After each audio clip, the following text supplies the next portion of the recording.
Maayong hapon, Negros. Ini ang Digicast Negros X. Ang nagapanguna nga napulo ka mga balita sa isla sang Negros ang amo ni gadulong sa inyo. Updatein niyo kami via Facebook, YouTube, kag sa amon nga website www.digicastnegros.com. Kag sarama kami malantaw sa Kika Channel 11 sa Kabangkalan City, Himamaylan City, kag Banwasang Ilog. Kag yari na ang top 10 nga mga balita sa Negros subong adlaw. Mayor Bing Leonardia nag-apila sa NIATF nga hindi lang pagpaidalom sa MECQ ang Bacolod. Operation sa Kapitolyo Provincial mangin apektado man kung paidalom sa MECQ ang Bacolod. Sa Cadiz City, lalaki nga nagkuha sang litrato sa hubog nga nagahublas kagin po sa social media ginaresto. Masobra sa 700,000 ka mga bakuna gintala na sa Western Visayas. Kag sa Good Vibes, pagpangamusta sa mga abyan sa panahon sa pandemic, advokasya sang isa ka taga Bacolod nga nakabase sa Metro Manila. Initanan sa Digicast Negros X.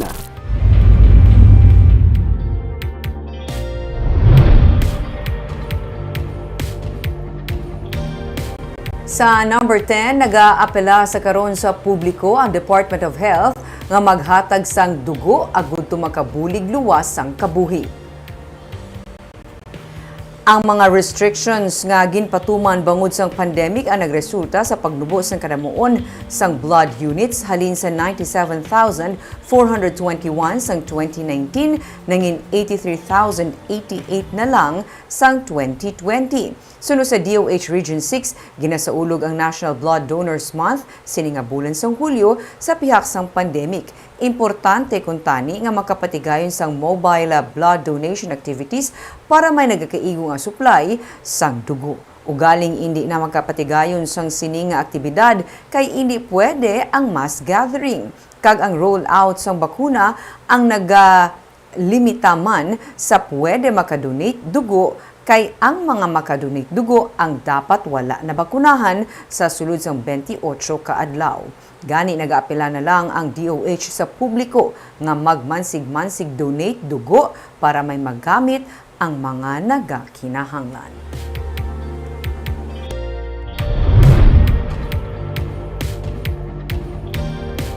Sa number 9, health protocol violators sa syudad sa Bacolod malapit na sa 27,000 humalin sa bulan sang Enero.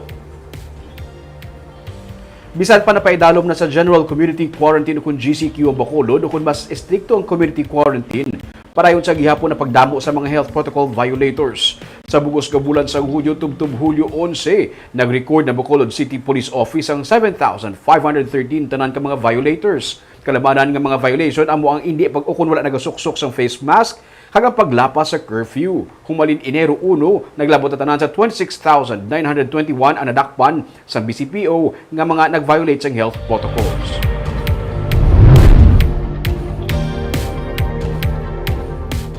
Sa number 8, lalaki nga nagkuha sang litrato sang isa ka persona nga nagahublas sa dalan, arestado. Inaresto sa Cadiz PNP ang 27 anyos nga si Calvin Villanueva matapos manaog ang iya warrant of arrest sa kaso nga violation sang Cybercrime Prevention Act. Suno kay Executive Master Sergeant Marbert Veloso, ginreklamo si Villanueva matapos niya ginkuhaan sang litrato ang isa ka lalaki samtang nagahigda sa dalan kag wala panapton. Iya ini ginpost sa social media kag nakalabot ini sa pamilya sang lalaki nga amo ang nagpasaka sang reklamo. Detained karon sa Cadiz PNP ang suspect. Since arena nag-abot na may sampol na matuod nga nakasuhan na parte sa inya kaso ang cybercrime, anti-photo and video, without permission siguro sir nga kung ano sa picture, pag po siya kag hindi na gustuhan, may kakibat din nga kaso gali. Sa number 7, sanggunian panalawigan sa Negros Oriental nagpasar sa isa ka resolution nga nagaayo nga hindi ani pagdayonon ang reclamation project sa Dumaguete City. Ginaprubahan kahapon sang SP sa Negros Oriental ang resolution nga mag-aayo sa Konseho sa Dumaguete City nga i-defer o kung i-re-evaluate ang authority nga ilagin hatag sa kay Mayor Felipe Remolio angot sa proposed joint venture agreement nga magahimo sa coastal area sa Dumaguete bilang isa ka smart city. Ginulan sa reklamo gikan sa nagkalilain nga grupo ang nasabit nga proyekto bangod sa ginasiling mangin epekto sini sa marine life pati na sa palangabuhian sang pila ka mga residente sa syudad. Sadig sa resolution, kinahanglan anay ini nga matun-an sang maayo ang mga environmental experts kag makapatigayon sa public consultation antes ipatuman ang proyekto. Ginpahayag man sang BC Alcalde sang Dumaguete nga sila ang magapatigayon sa public consultation angot diri kag magapaidalom sa proseso ang proyekto lakip na diri ang feasibility study antes ipatuman.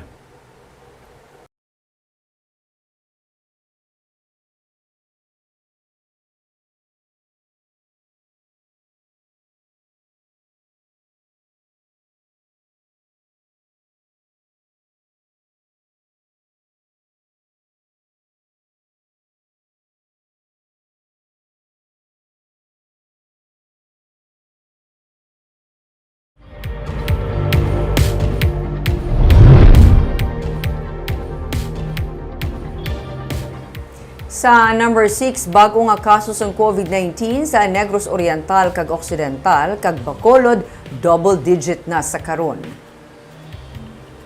Kung sa nagligad nga bulan nagadugang sang tig-triple o kung triple digit ang new cases sa Negros Oriental, Negros Occidental kag Bacolod sa matag adlaw, kahapon double digit na tanan ang dugang sa duha ka probinsya kag sa Bacolod.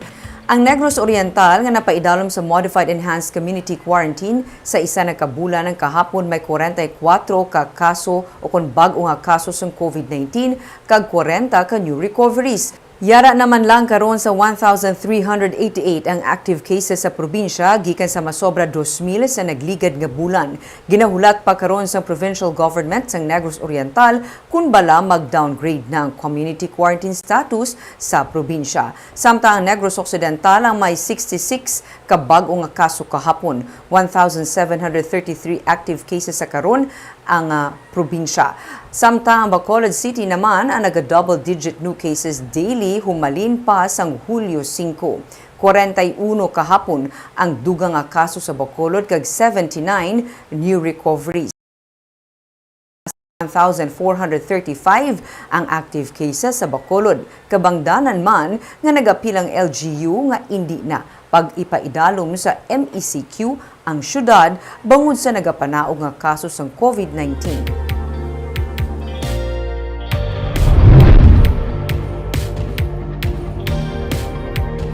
Sa number 5, masobra sa 740,000 ka mga COVID-19 vaccines ang ginapaabot sa Region 6 sining nga bulan sang Hulyo. Ang Region 6 ang isa sa mga lugar nga may pinakadako nga share sa bakuna nga mabaton. Inisulod sa kay Provincial Administrator Refrando Diaz base sa mensahe ni Secretary Carlito Galvez sa mga gobernador. Sinovac, Johnson & Johnson kag AstraZeneca ang mga bakuna nga mag-aabot kag sila nagahulat pa sang abiso bahin sa allocation sa tagsa ka LGU. Samtang ginapaabot sa Hulyo 16 ang 3,500 ka dose sang AstraZeneca vaccine kag in-order sa probinsya. Sunod sa kay Diaz, wala labot diri. Ang DOH nagpasalig man sang pag-abot sa dugang pagid nga mga AstraZeneca vaccines para sa mga yadtong natala na magbaton sang ilang second dose sa bulan sang Agosto. Sunod kay Diaz, kung mag-una man abot ang ginbakal sang probinsya, unahon nga painan sang ang natala na nga magbaton sang second dose. Region 6 will have one of the biggest share this July with 741,566 doses from Astra, Johnson & Johnson, and Sinovac deliveries. We will equitably distribute this based on your reported A2 and A3 master listed individuals. Okay? Wala ang allocation per pila. Wala pa per LGU, per province, wala pa na-designate kung pila ang among dra.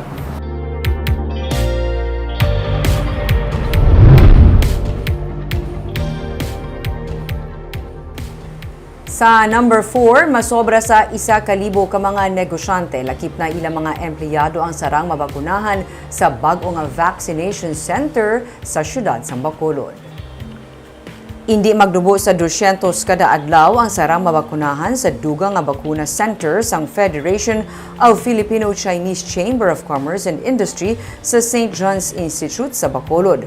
Kutob lang sa A4 category na lakip diri mga negosyante kag ila mga empleyado kag pamilya ang nakarehistro para sa inoculation nga magalawig sa Biyernes. Ginapaabot man nga masobra sa 1,000 ka mga individual ang mabakunahan sa masobra 2,000 ka doses ang Sinovac vaccine nga ginbakal sang pribado nga sektor pinaagi sa tripartite agreement. Dako man ang pagpasalamat ni Mayor Evelio Lunardia sa bulig sang private sector para mapadasig ang vaccination program sang syudad. Actually, it's more than 1,000 na mga employees and relatives of the Filipino-Chinese community that will be here until Friday. So we do have 27 employees or relatives or families per hour. So we have to cater 216 in a day. Of course, maayong pagid nga sa tion nga sige na ang vaccination sa na-expand na ang coverage. So mas mapadasig pagid ini nila. Kag nabay lang ako sa ila kay ina sa tanan nga mga lideres ng Filipino-Chinese community na sigihon lang ang smooth coordination between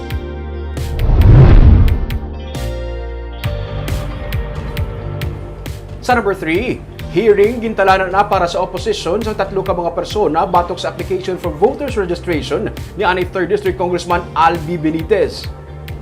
Sunod kay Bacolod Comelec Officer Attorney Katrina Trino Canya, nabaton sang iyang katalatapan ang opposition nanday Hector Yula, Chodoro Abaw, kag Jonah Abaw kahapon July 13 kung sa diin ila nga gin-question ang residency ni Benitez nga damlag pa nag-file sa iyang application for voters registration sa Bacolod City. Sunod sa kay Trino Canya, iya nga padalaan sang notice subong nga adlaw para sa Election Registration Board hearing sa Lunes si Benitez kag ang grupo sang mga nag-oppose sa katapusan nga bulan na magapagwa sang ang magapagwa ang ERB sang desisyon nga magaresolve kun bala sara nga mangin registered voters sa Bacolod si Benitez. Ang ERB ang ginatapuan sa COMELEC, Local Civil Register kag DepEd. Sa pahayag nga ginpadala naman ni Benitez, iyagin silinga ang opposition sa iya nga voters registration ang iya nga ginapaabot. Sunod sa anay kongresista, hindi magsanyog ang amunga lihok bangod ang mga rekisito sa layi ang iya nga nag-comply. May mga panawagan kay Benitez nga magpapili bilang mayor sa Bacolod pero siya ang wala pa makadesisyon bahin diri. So we will schedule the hearing for this opposition on July 19. Balin ang ma-hear sila is the ERB. Yes, the ERB. Members of the ERB ang ma-hear sila. Not just me. And the ERB also will decide on the opposition whether to approve or disapprove the application for registration. Bali ang all parties can have their own legal counsel sa hearing na.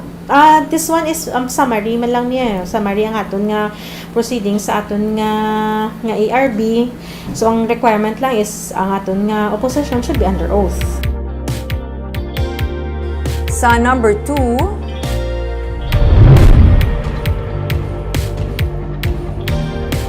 kay nagapabilin sa General Community Quarantine ang Negros Occidental sa Hulyo 16, tubtub 31.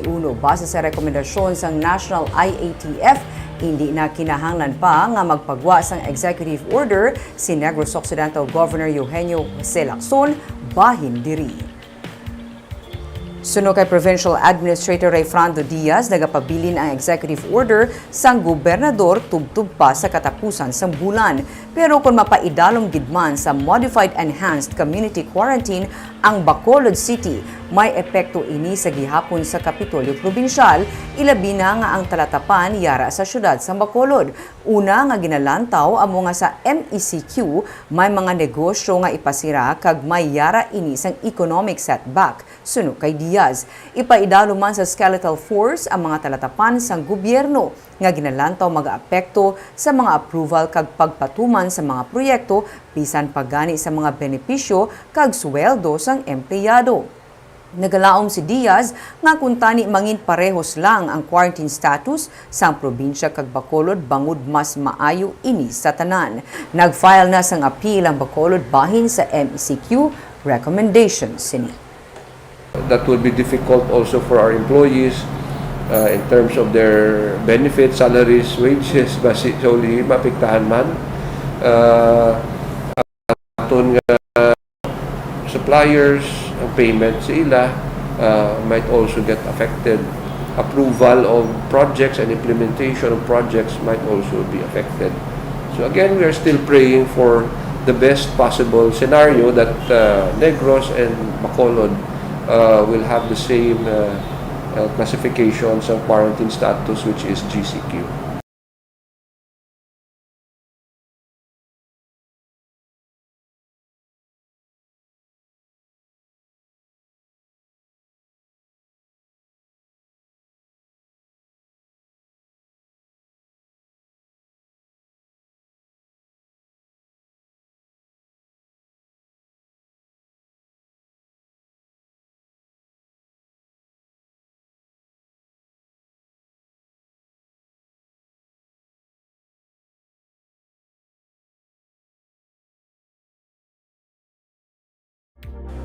Kag sa numero 1 sa mga balita, subong nga adlaw.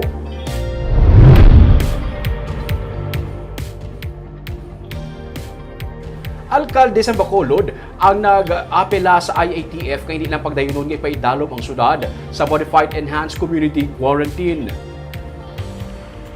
Dugang nga supplies ng COVID-19 vaccines ang ginahingyo nga bulig sa syudad sa Bacolod sa Regional Interagency Task Force sa baylo nga dugang nga restrictions pinaagi sa pagpaidalom sang syudad sa Modified Enhanced Community Quarantine sumugod Hulyo 16 tubtob 31. Ini ang ginhingyo ni Mayor Evelio Lunardia sa iyang sulat nga ginpadala sa RIATF agud nga ma-reconsider ang rekomendasyon kag mapabilin sa General Community Quarantine ang status sang syudad. Sandigman sa records ng Department of Health, makitaan ang dako nga pagdubo sa COVID-19 cases sang syudad. Kung basihan ang 2-week growth rate sa COVID-19 cases sa Bacolod, naglabot ini sa negative 42% halin sa negative 22.82% humalin sa tinalikdan nga bulan tubtob 4 ka semana. Ang katapos sa business sector ang nagpanawagan man sa natungdan nga ahensya nga kuntani mapahagan-hagan ang ginapatuman nga restrictions sa pagpati nga makaapekto ini sang lubos sa ekonomiya sang syudad kag probinsya nga tubtob karon wala pa makabangon sa epekto sang pandemya. Sa Good Vibes, ang pagkumusta sa mga abyan sa sining panahon sang pandemya ang advokasya karon sa isa ka Bacolodnon nga yara nagapuyo sa Metro Manila. Sa isa sa mga articles parte sa iya, nagkumustahanay ang mga netizens sa comment section. Yaring report ni Romeo Subaldo. Sa sining nga panahon sa pandemic, may mga nalayo sa ilang mga pamilya, may mga hindi makapauli, may mga na-stranded, may mga nawad-an sa trabaho, kag may mga nag-angkon sa balatian nga COVID-19. Ini ang mga rason kung nga aging suguran sa isa ka Bacolodnon na si Blue Motus ang iyang personal nga advocacy. Ang iya panawagan, kamustahon ang mga abyan kung okay lang sila. Inyang iya ginsulat sa karton nga iya ginatakod sa iya nga lawas samtang nagalibot sa Metro Manila kung sa diin siya nakabase sa karon. Wala siya magunahuna nga mangin viral siya pero hindi niya luyag makilala. Ang iya lang nga gusto nga i-remind ang publiko nga mga musta. Kay everybody needs everybody to, especially at this times bilang may pandemic, damo separated from their families, there are a lot of people living alone, damo nawad ang trabaho, damo nagka-COVID, damo gini nga factors so damo to nga nag-decide kung ako gani kinahanglan ko ano man ang iban nga tao. Gani ginbansagan siya nga guy on the scoot kay ginabiyahin niya ang nagkananain nga mga lugar sa Metro Manila sakay sa iyang scooter kag suksok ang karatula. Pati celebrities ginkalipay ang iyang ginhimo. Ginpost ini ni Ann Curtis sa iyang stories sa Instagram. Siya si Pressman amuman nagpost man bilang reminder sa tanan. Pero ang pinaka-avid niya nga mga fan ang iya pamilya sa Bacolod. Sunod sa iya nga manghod nga si Josh, wala siya magpinsar nga amo sini ang himuon sa iya nga manong. Nakibot na lang siya sa mag-viral si Blue sa social media. Nakita ko sa Facebook. And then dito ko nagkamali. Ni plano ya gali. And then amo na nagstoryahanay kami sa over the phone and then doon amo tong hambal ya din nga bakod man plano ko. Then ako bakod din baligal ka na and then amo to do ka he kept on telling me about ang different reactions, mga positive ng reactions and also negative reactions nga nga higat.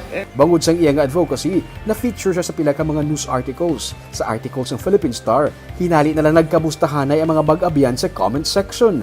Diri mas natandog ang balatsagon sang pamilya ni Blue. I think it's really good nga to really check on your family members. Biskan ka smile sila, friends mo, biskan ka smile sila, gamba sila nga everything's okay, wala kaso, wala problema. But I mean, during these tough times, you can't really be sure na everyone's okay. So I guess it's really about checking up on everything, especially friends mo, family, even yourself. Mental check agad always if you're still okay. Ini ang napili nga advocacy ni Blue, bangod siya gali mismo ang nagbatsyag man sang depresyon. Hindi siya makapauli sa Bacolod para makaupod ang iyang pamilya sang panahon sang pandemic. Nawad-an man siya sang trabaho. So amo to nga time do racket lang kitang kapabuhi sa akon nga sa expenses. Kag, I've been living alone since the pandemic, di more than a year ko man wala na po akong family sa Bacolod. And di amo gitong nabatsagan ko na subuan. So it was just a reminder nga we need to check on our friends and family kay ako personally na-experience ko ito. Subong may trabaho na siya liwat. Bas nabuhin-buhinan ang iyang oras sa paglibot pero nagapadayon siya. Yara na gani kuno karon sa 1,500 kilometers tanan ang iyang nabiyahe sakay sa scooter niya. May mga panahon nga nagakawad-an sang battery ang iyang scooter pero may mga karinderiya kag kapihan nga nagapa-charge sa iya para makapadayon siya. Kung kisa, ginatanyagan pa sa sang kape. Suno kay Blue, hindi ta kabalukon ang mga pamilya kag abyanta. Ang okay lang. Kagang isa ka simple nga pagpangamusta, dako na gali ang epekto sa ila. Bago na taon, actually, bala, ginahubra niya, reminder siya sa aton tanan, no? Nalipatan ta siguro sa kasakot or go-worry ta sa mga bagay-bagay. Wala tayong sa check friends ta or family ta kung kamusta na sila. May ang reminder sa aton comes in different ways, no? Kisa sa text, araya unique. Kay ginagsok siya sa placard, no? Kag nag-remind. Kay nga baldo gani nila, pag gusto na rin namon, na kibot siya sa reaction sa mga tao sa iya. Kay dudra mo bala ma-realize, kinanan nga ara pa siya anay, hindi mo makitaan mo siya para ma-realize mo, uy, wala ko kapangamusta to sa akon to nga tatay, sa akon nga utod, sa akon mga amigo, doon mo na bala, doon mo nang gawa niya. Kag kis ablang pagkumusta doesn't have to be nga layo ang ginakamusta mo. Kis ang tupad mo wala nga, ay, sige lang kamusta rin, doon lagi kunin ka pangamusta sa iyo man. Kag dami itong ngambali na Barb nga, hindi tanan nga tao nga nag-smile at nagakadlaw, okay nga tao. Kaga mo ito mga balita sa Negros, subong nga adlaw. Kay man sa panahon karon importante nga may ihibalo ka sa nagakatabo sa imo nga palibot. Pero dapat balanse kag eksakto ang mga impormasyon. Padayon kami nga magapangalagad sa Negrosanon. Ako si Barbara Mijares. Tubtub sa buwas ako naman si Romeo Subaldo, mayong hapon.